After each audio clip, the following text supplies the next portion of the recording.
My name is Naomi, 32 years old, living in a small town near Denver, Colorado. I used to have a stable job at an accounting firm, with an income that wasn't high but enough to support myself and help my parents when needed.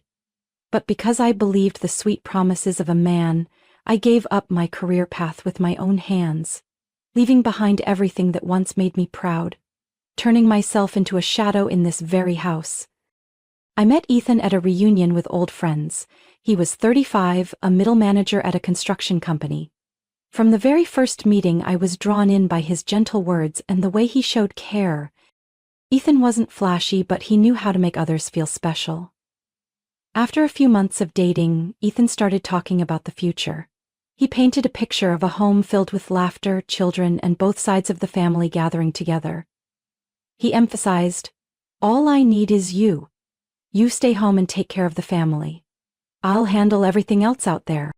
On our wedding day, I still remember my mother's look as she saw me off. Her eyes were full of worry, and she kept reminding me, "Naomi, always keep something for yourself, don't give everything to someone else." But I was overwhelmed with happiness then, believing that Ethan would never let me down. Ethan asked me to quit my job just a month after our wedding. His reasons sounded so reasonable. They're working and handling meals, and my mother needs someone to care for her. "You'll burn yourself out, I make enough for the whole family." I hesitated but eventually agreed, thinking this sacrifice was worth it. My mother-in-law Carol was 65 years old and had been paralyzed on one side after a stroke a few years ago. She had lived with us from the day I became her daughter-in-law. She spoke little, but her gaze always felt like she was scrutinizing me, silently blaming me for not being quick or thorough enough. At first I did everything I could to care for her, hoping for a word of praise or at least a nod, but that silence and look never changed. In the first few months, Ethan kept his promise. He gave me his entire paycheck to manage household expenses. I carefully recorded every expense, from utility bills, food, and medicine for my mother-in-law, down to the last cent for my own milk. Every time Ethan came home, I showed him the budget notebook, hoping he'd see how hard I was trying. But then, things started to change. Ethan no longer gave me his full salary. He said, "I have to keep some for entertaining clients and networking. My job requires it." At first it was a few $100s, then a few thousand. When I asked about it, he snapped, "You're always going on about money. Do you think I'm a printing machine?" Our monthly budget shrank from over $4,000 to $2,000, then even less. When it dropped to just $1,200, I felt like a beggar in my own home. Every time I needed to buy something for my mother-in-law or our household, I had to wait until Ethan was in a good mood and had free time to bring up money. Sometimes I texted, "Honey, I need to buy medicine for Mom." His reply was short, "I'm busy, later." One night, I sat calculating, looking at the remaining amount, barely $40, and felt my heart sink. I had once been a confident woman who could buy what she needed without begging anyone. Now, I had to think twice just to afford shampoo or a carton of milk for my mother-in-law. I started fearing my own silence over the years. I feared my mother-in-law's gaze when I told her I didn't have enough money for her supplements. As for Ethan, he still came home late, still complained about being tired, and still left behind trimmed-down pay envelopes after the sweet words that had long since faded. And I knew if I didn't stand up for myself, no one would care for me but me. That night, I sat alone in the cold kitchen, staring at the worn-out wallet Ethan had given me on our first anniversary. Inside was barely $40. Was that enough to buy cough syrup and milk for Sophie, our precious 3-year-old daughter? Sophie's dry cough echoed from the bedroom, tightening my chest. I grabbed my phone and texted Ethan. "Honey, Sophie is very sick. I need money to buy her medicine. Please send it soon." The message went unanswered. I waited 5 minutes, then 10, and the screen stayed silent, just like this house. I couldn't hold back and sent another message. "I'm begging you. She needs medicine. Don't let her suffer any more." Finally, Ethan replied with a single word, "Busy." I felt the blood in my veins freeze. Busy? He was too busy to care about his own daughter's health? My hands shaking, I called Rachel, an old classmate who still checked in on me now and then.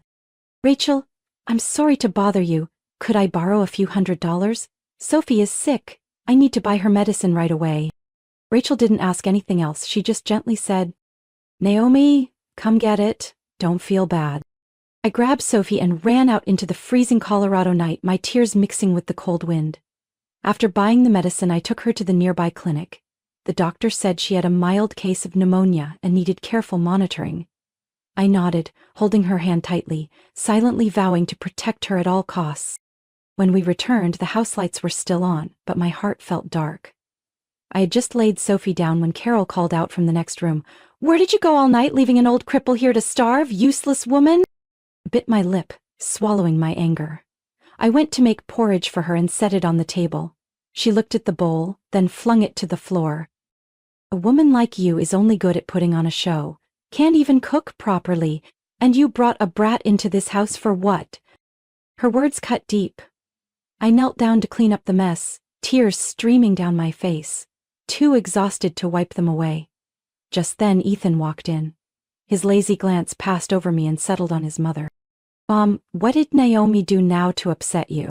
I looked up, my voice catching. Do you know? Sophie's sick. I had to borrow money from a friend for her medicine. I've been texting and calling you all day for a little money for our child. Do you think I enjoy begging like a pauper? Ethan frowned, his tone sharp. Stop the act. You have one job. Take care of the house. And you complain? I'm working myself to death, and all you do is talk about money and problems? I took a breath, held his gaze without flinching.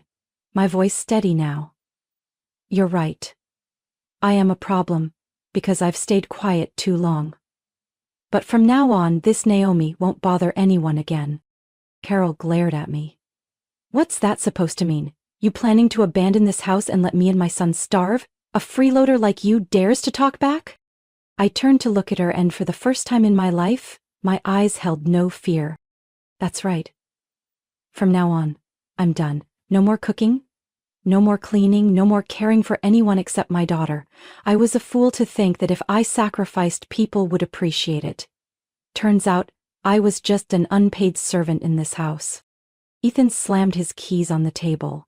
Go ahead, try not lifting a finger and see what happens to this house. Don't make me step in. I gave a cold smile, my voice calm. You'd better learn how to take care of your mother yourself. From today, Naomi is no longer your housekeeper or your cook. I carried Sophie back to our room, feeling light even though tears still fell. In that moment, I knew I had crossed the line between endurance and awakening. And I knew this was only the beginning of the storm Ethan and his mother would have to face. The next morning, I woke up early, made myself a cup of coffee, and quietly looked out the window. The sun was rising over the rooftops covered in mist, but inside I felt nothing but cold. Sophie was still asleep, her little face pale after a night battling her cough. I knew that if I kept living like this, I would not only destroy myself but also ruin my daughter's childhood. I dressed Sophie, packed a light snack, and took her out of the house. I ignored the shrill voice of Carol yelling behind me. Where do you think you're going? Who's going to make my breakfast? Heartless woman! I didn't answer, didn't even bother to look back. At this point, her words couldn't pierce my heart anymore. We caught a bus to the city center. I took Sophie straight to Ethan's office. His office was in a high-rise building in downtown Denver. Standing at the reception desk, I took a deep breath for courage and said, I'm Ethan Moore's wife. I need to see him right now. The receptionist gave me a sympathetic look, probably noticing my tired face and swollen eyes from lack of sleep. She made a call upstairs, and just a few minutes later, Ethan appeared in his sharp suit, his face darkening the moment he saw us. He pulled me into a corner, his voice harsh. Naomi, what are you trying to pull here? I'm working. Don't bring this pitiful mess here to ruin me. I held my ground, my tone unwavering. I'm not here to ruin anyone. I'm here to hand over your daughter. Yesterday I took care of her, today it's your turn. I have things I need to do. Ethan was speechless, looking at Sophie clinging to his sleeve, her eyes wide and confused. He muttered, Naomi, I have a meeting. How am I supposed to look after a kid in the office? Who would accept that? I smirked. If no one accepts it, figure it out. You said you support the whole family, that you're so capable. Now it's your time to prove it. Without waiting for his response, I bent down, kissed Sophie on the forehead, and said, Be good, sweetheart. Today, stay with Daddy. Mommy has to go take care of our future. Sophie's eyes welled up, but she nodded, so sweet it broke my heart. I turned and walked away quickly, ignoring Ethan's frustrated voice calling after me. I went straight to a reputable employment center in the suburbs. The coordinator reviewed my file, listened to me describe my 5 years of experience caring for a paralyzed person, and nodded approvingly. Actually, you're a great fit for this job. There's a family looking for someone to care for an elderly lady who's paralyzed in both legs. The pay is $6,500 a month. They need someone patient who can handle a difficult temperament. I smiled confidently and replied, for me, no one could be more difficult than my mother-in-law. After just one interview, they hired me on the spot. I left the center with a preliminary contract in hand, feeling like I'd shed a massive weight. I had found my way out. That afternoon, I went back to pick up Sophie. Ethan looked at me, both angry and helpless. You're unbelievable, leaving her here all day. I almost lost an important contract because she cried in the office. I looked at him calmly. I didn't abandon her. I was out finding a job, so I wouldn't have to beg you for money anymore. From now on, you take care of your mom yourself. I won't serve anyone but my daughter. Carol overheard me and immediately shrieked. How dare you? Ungrateful woman. I took care of you all these years and now you're abandoning me? You wretch. My voice was cold as ice. You took care of me? Count it up? How many years have I woken up before dawn, stayed up all night and waited on you without pay?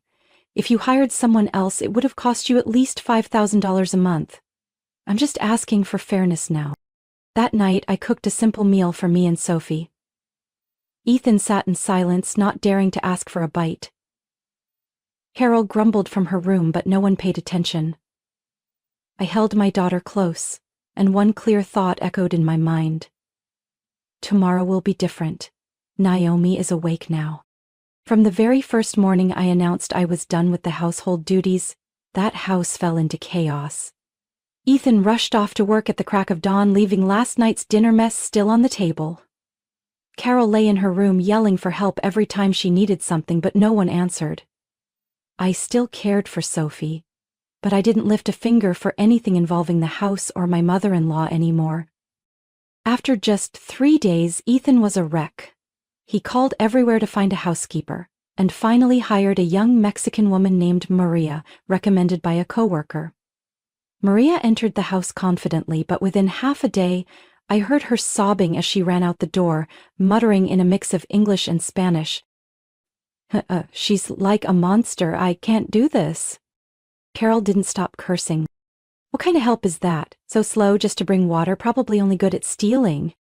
I watched in silence, unmoved. I had been the unpaid help for years. Now it was someone else's turn to see what that felt like. That night, Ethan came home exhausted, his shirt wrinkled, his tie askew. He threw his briefcase onto a chair and sighed. Naomi, you win. See? No one can handle my mother. What do you want so you'll come back? I didn't bother to look up. I don't want anything. I just want to take care of myself and my daughter. Your mother? You handle that yourself. The next day, Ethan hired another housekeeper, an older woman who, I heard, had over 10 years of experience caring for the elderly. I thought to myself, maybe she'll last a bit longer, but in less than 3 days, she too ran off, leaving behind just one sentence before she left. That old woman is unbearable. I'd rather care for an entire nursing home than deal with her. The house grew heavier with Carol's endless complaints and Ethan's grumbling. His work started to suffer. Online meetings in the middle of the workday were constantly interrupted by his mother's yelling. Ethan, hurry up, I fell out of bed. Are you going to let your mother starve to death on the floor? One day, when I brought Sophie back from the park, I heard Ethan shouting at his mother as soon as I reached the door. Mom, I'm begging you, stop calling me during meetings. You cost me a contract. Carol snapped back, her voice dripping with bitterness.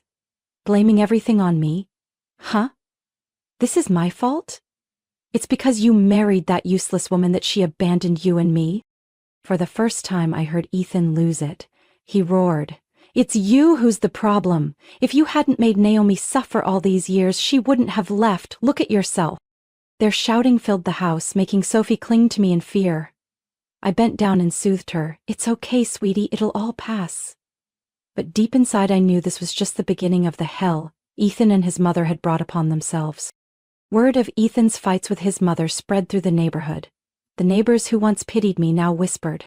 Naomi was wise to walk away. No one could survive that chaos. Every time Ethan came home, he looked like a ghost, worn out, his eyes sunken from sleepless nights caring for his mother, juggling the house, and trying to manage his work. I kept my promise. I didn't touch anything that wasn't for me and Sophie. I cooked for the two of us, did our laundry, and left everything else alone. Ethan no longer had that arrogant, cold look he used to wear. Sometimes I caught him quietly watching me, his eyes showing a mix of regret and helplessness. But I no longer cared. I was too tired from years of silent suffering. Now it was his turn to feel abandoned. And I knew when this house completely fell apart, it wouldn't be because I left. It would be because they destroyed it with their own selfishness and tyranny. The house, already in chaos, grew heavier with the sharp arguments between Ethan and Carol. I tried to keep Sophie away from their shouting matches, but there was no escaping the angry voices echoing through the walls. That afternoon, I had just finished bathing Sophie and was drying her hair when I heard things being smashed in the living room. Ethan's voice was full of frustration. "Mom, enough! I'm at my limit. Are you trying to drive me insane?" Carol screamed back. "If you're useless, admit it. Don't take it out on me. If that woman hadn't left, I wouldn't be in this mess." I sighed and hugged Sophie tight. I had once hoped Ethan would wake up after everything, but he still seemed blind, unable to see the real cause of the tragedy in this house. Smashing sounds continued. I heard glass shatter on the floor, and then a terrifying sound came from the balcony. A heavy object crashing down, followed by a scream from the street. My heart raced as I ran out, to find the balcony door wide open, the wind whipping the curtains. I rushed to the balcony, panic tightening my chest. Looking down, I froze. Ethan lay motionless on the sidewalk, blood pooling around him. A shattered glass tumbler lay beside his head. Bystanders gathered, and someone had already called 911. Bestial fury flared in my eyes as I faced Carol. She trembled in her wheelchair, her face white as a sheet, her hands still shaking. I didn't mean to. He needed to be taught a lesson. I just threw it to scare him. I didn't think. I was speechless. All the anger, all the resentment I had bottled up broke loose. But in front of me was a tragedy I hadn't foreseen. I carried Sophie to our room, locked the door, and called the police. Within minutes, the ambulance and officers arrived. They secured the scene and checked on Ethan, but I could already see the answer in the medic's eyes. Ethan had died the moment the glass struck his head. The police came upstairs and took our statements. I told them everything. I was in the room, heard them arguing, heard the glass break and the scream. I ran out and saw him lying there. Their tone was both gentle and firm as they asked, "Did you throw the glass?" Carol sobbed and wailed. "I didn't mean to. I was just so angry. I didn't think it would hit him. Oh God, my son." The officers took notes thoughtfully. The evidence was clear, but the situation wasn't simple. Carol was paralyzed on one side, old, frail. After consideration, they filed a report and released her pending further investigation. That night, the house was eerily silent. I sat with Sophie, quietly stroking her hair as she fell asleep in my arms, unaware of the tragedy that had just unfolded. My mind was blank. Ethan, the man who once swore to protect us, who made me give up my career and turned me into a shadow in my own home, now lay down there, gone because of his mother's moment of madness. The next morning, the police returned with news. Given Carol's health and that this was a spontaneous act without intent to kill, she won't face criminal charges. But this was still a serious accident and the family should prepare for the arrangements. I simply nodded. I had no strength left to react, no tears left to cry. I looked at Carol, sitting silently, her eyes weary and hollow. Maybe even she hadn't imagined that it would be her own hands that ended it all. But deep in my heart I knew, this wasn't just an accident. This was the result of countless days of tormenting one another, of selfishness, of resentment, piling up until there was no way out. And this tragedy, as painful as it was the final wake-up call for me. It was time to leave this place for good. Ethan's funeral took place under a heavy, somber atmosphere. I didn't cry, not because I wasn't sad, but because my tears had dried up long ago. With Sophie's small hand in mine, I watched the casket descend, my heart heavy with unspoken sorrow. A small weight seemed lifted, though sorrow still clung to me. After Ethan's death, his assets were divided according to the law. Without a will, everything was split evenly between me, Sophie, and Carol. The house that had been my personal hell, the bank accounts, Ethan's small shares in his company, all were transparently detailed by the lawyer in a meeting right after the funeral. Carol still tried to maintain her pride, sitting in her wheelchair, her eyes filled with blame every time she looked at me. But she knew well, she no longer had any power over me. I accepted my share of the estate without complaint, just eager to cut ties and leave this place behind. A few weeks later, I took Sophie and left that gloomy house, moving to a modest little home on the edge of the city, where she could run around the yard and breathe fresh air. I sold off my share of Ethan's assets to fund our new life. I kept only what was enough to raise Sophie properly, no greed, no regrets. Meanwhile, Carol began to suffer the consequences of her own bitterness. She stubbornly refused to hire professional care, always claiming I still have family. I don't need outsiders to look after me.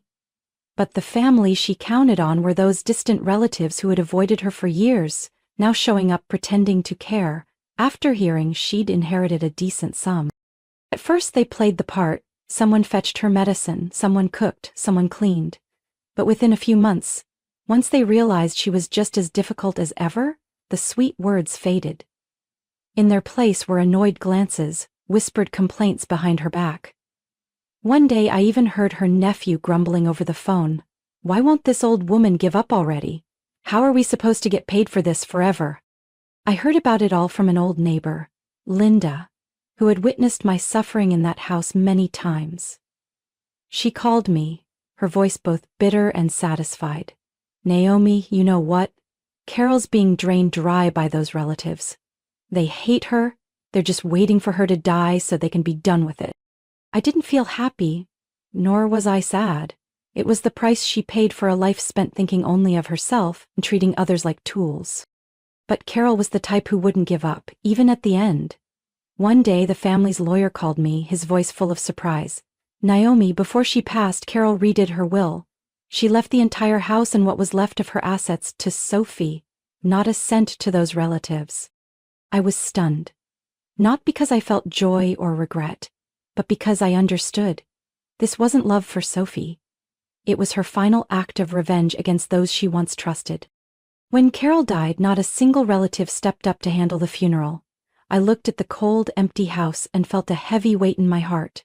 In the end, out of responsibility and for Sophie's sake, I arranged a simple but decent service for her.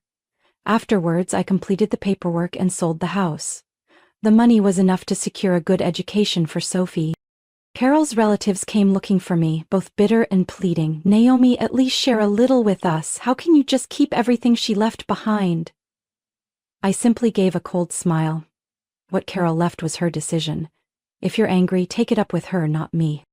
And so, the cycle of resentment Carol built over a lifetime ended in the bitterness she sowed. As for me, for the first time in years, I felt at peace. Before the house of so many bitter years, I took in the sight of the open gate, a strange calm within me. That house had once been where I placed my hopes, where I gave up my youth in exchange for the dream of family happiness. But it had all turned to ashes in arguments, tears, and finally a tragedy no one wished for. Now, it was just an empty shell. Nothing left to hold me there. I sold the house, using the money to start a new life with Sophie in a small coastal town in Oregon. A peaceful place with tree-lined streets and gentle sea breezes, so different from the stifling air of the old house. I bought a small, charming home with 2 bedrooms and a front yard with bougainvillea vines, the kind Sophie had always admired in pictures. In those first days, I focused on putting everything in order. I painted Sophie's room myself in her favorite shade of blue, hung the floral paintings we'd made together. I enrolled her in a nearby school where teachers and classmates were kind and welcoming. She quickly settled in, no longer with that anxious look she used to have at the old house, Her smile became the precious remedy that eased the last traces of sorrow in my heart. I found work at a senior care center. This time I no longer felt ashamed or thought I was lowering myself. I was proud that my job made me independent, able to provide for myself and my daughter. The pay wasn't high, but it was honest money, earned by my own hands, without begging anyone or enduring anyone's contempt. At night, when Sophie was asleep, I sat on the porch, listening to the distant waves, feeling an unfamiliar peace. I thought of the past, of the days I endured, foolishly hoping sacrifice would make people value me. It turned out, respect starts from within. If I didn't respect myself, I couldn't expect others to. That was the most valuable lesson I learned from it all. Sometimes, my new neighbors would chat and ask about my past. I just gave a quiet smile, just old stories. What matters is my daughter and I are safe and happy now. That's enough. I no longer felt the need to explain or reopen old wounds. The past is the past. My focus is on today and tomorrow. Sophie grew up surrounded by the love and peace I worked hard to build. She often ran up to hug me and say, "Mom, you're my superhero." Every time she said that, I felt every hardship was worth it. I knew the road ahead would still have challenges, but we had truly left the shadows of the past behind. And I silently thanked myself, the woman who seemed to have fallen but found the strength to rise, to choose freedom and self-respect, and to reclaim true value and happiness. Looking back at the journey, I understand that happiness doesn't come from blind sacrifice or waiting for others to see your worth. It comes when you stand on your own feet, with self-respect and independence. That's when peace and respect follow. Our life now is simple but full of love and freedom. Every morning I wake up grateful that I chose to leave the darkness and walk a new path, where my worth is defined by no one but me. What do you think of Naomi's journey and the choices she made? Share your thoughts in the comments. Don't forget to follow the channel for more emotional stories and meaningful lessons about family life.